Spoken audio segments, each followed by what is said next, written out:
Hi there and welcome back to my art studio, and I'd just like to say thank you for everyone who's been attending these sessions.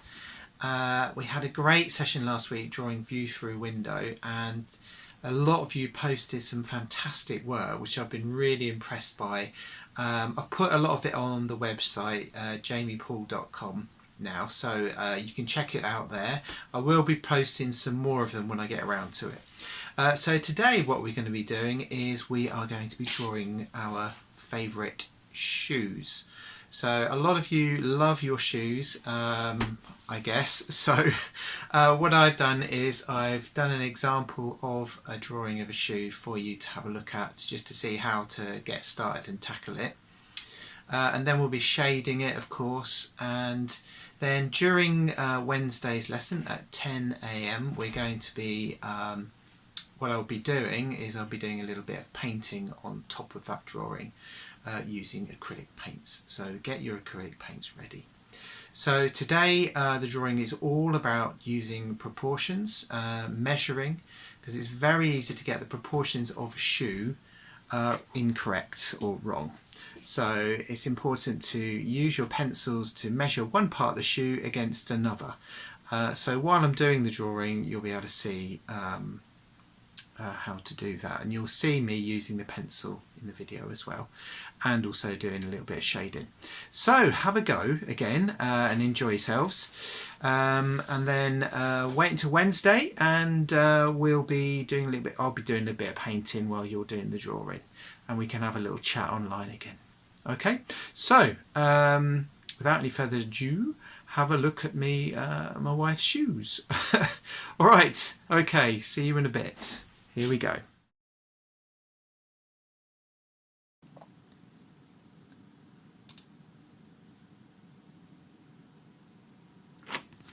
Okay, so I've speeded this video up because it was quite a long one, this one. But here you can see me using the pencil to measure out the distances between different areas of the shoe. So here I was measuring the toes, and then measuring the toes, the toe area off against other areas of the picture. You can see me holding the pencil up backwards, can't you, when I'm doing that. So once I've got the overall larger shape of the shoe, what I've done then is I've started just to refine those edges, correct the shapes a little bit before going on to the buckles. And you'll probably see me rubbing little areas back out again and changing them as I go along.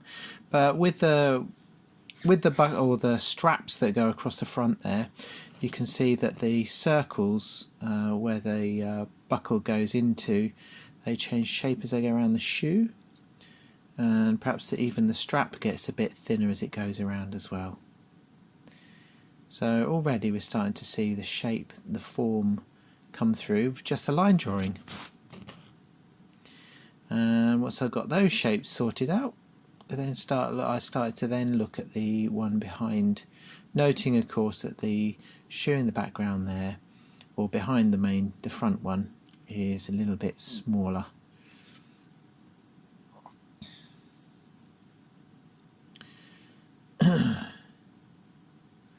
So obviously you make corrections as you go along.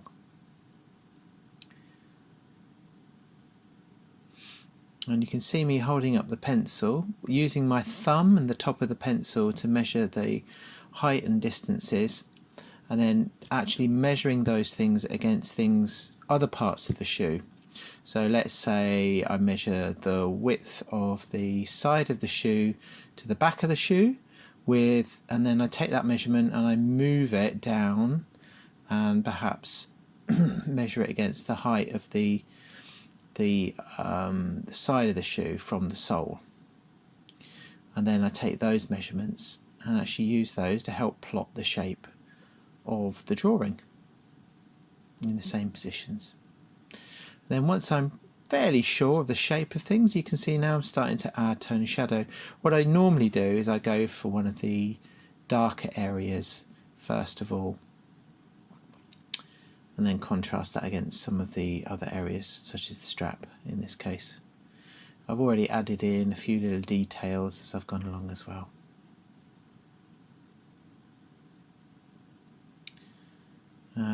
And you can see on the strap there's a few highlights that I've left behind too, and the area underneath the strap is kind of a bit sort of suede-y, I suppose. So I've tried to use a slightly different technique, smoother technique, using the side of my pencil to make it smoother and perhaps a bit shinier as well, which I hope we'll see on there towards the end. So you can see I'm going around to the little ringlets or the holes where the buckle goes. I'm just using a putty rubber at this point to re-establish some of the highlights and then put those details back in. And you can see the stitching going on around the edge of the shoe as well.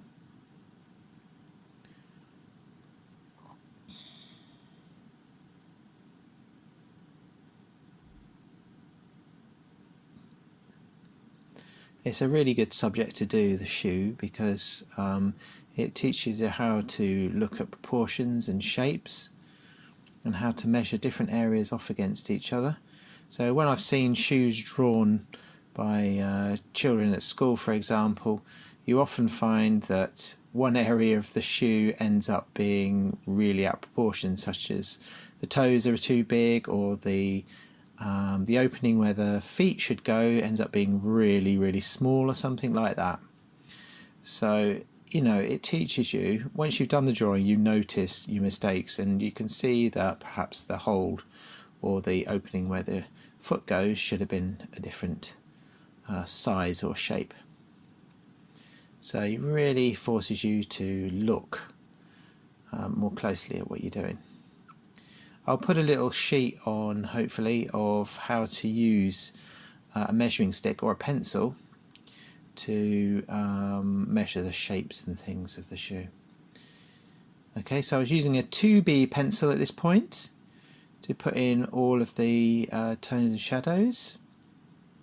It did occur to me at the time when I was doing this that I could have swapped between perhaps HBs and H pencils to get finer shading, but well, I was too into it by then.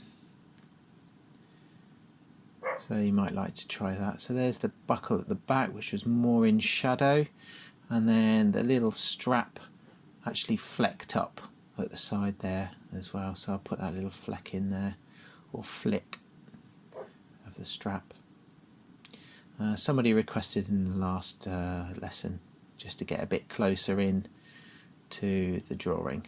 So I've done that when I was filming earlier. And there goes the little stitches. I haven't spent too much time on those, but just sort of an indication of the little stitching, bits of stitching in there. And there we go, finishing off the back. And inside, there was quite a bit of patterning inside of the shoe, and you'll see me doing that in just a second. So I kind of did these kind of looser, kind of scribbly circles and marks like that, just to suggest it a little bit, rather than spending all that time doing it, drawing it in. There we go. So I think the next stage I just started to add a few more highlights in again. I'm just going over generally over the whole thing, adding the shadows just underneath the toes and so forth.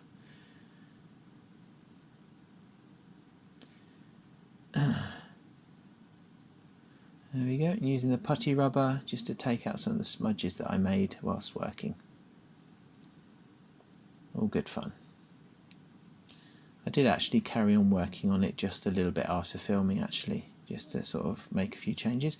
This here is a blending stick, actually, which is this one's made of rolled up paper. You can sand them back to clean them, but they're really good for just pushing and blurring and smoothing off some of the graphite to create a different texture in the picture as well. So very nice to use, good fun for blending. try one of that. You can use a cotton bud, sorry, instead of a blending stick. And there's the final result. So thank you. Now it's your go. Have a go at drawing your favourite pair of shoes. Thanks for joining us.